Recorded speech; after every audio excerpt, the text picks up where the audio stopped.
I'm making this video basically to show you how to access the bobbin winder wheel on a 503. It also, these are all similar with the 500 series Singer sewing machines. So basically there's two screws located here and here holding the lid on. And it's just a matter of taking just a basic flat blade screwdriver and unscrewing them. I believe this is shown in the manual too. And then it comes right up. On the inside the machine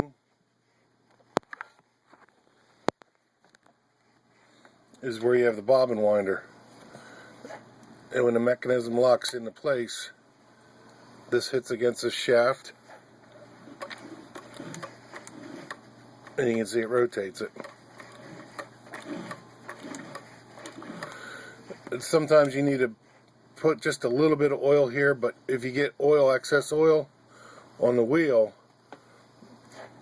you can just take a paper towel, rotate it around and wipe it off.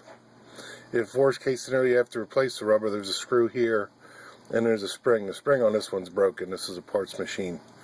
But it holds against that wall and clips onto here, so it gives it pressure to sit in this direction.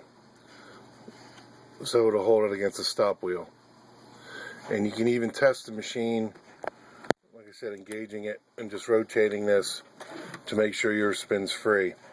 Sometimes your lid may come off, or the nose I mean, and there's two pins for basically putting it into place. Feeding the top hole first.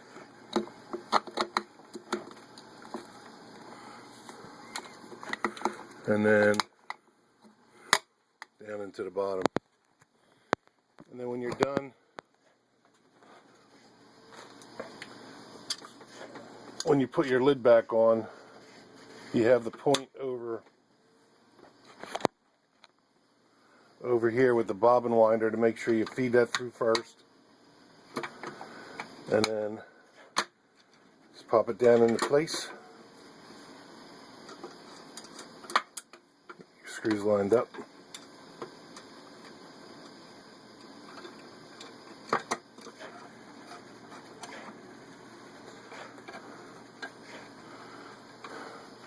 And tighten them down snug.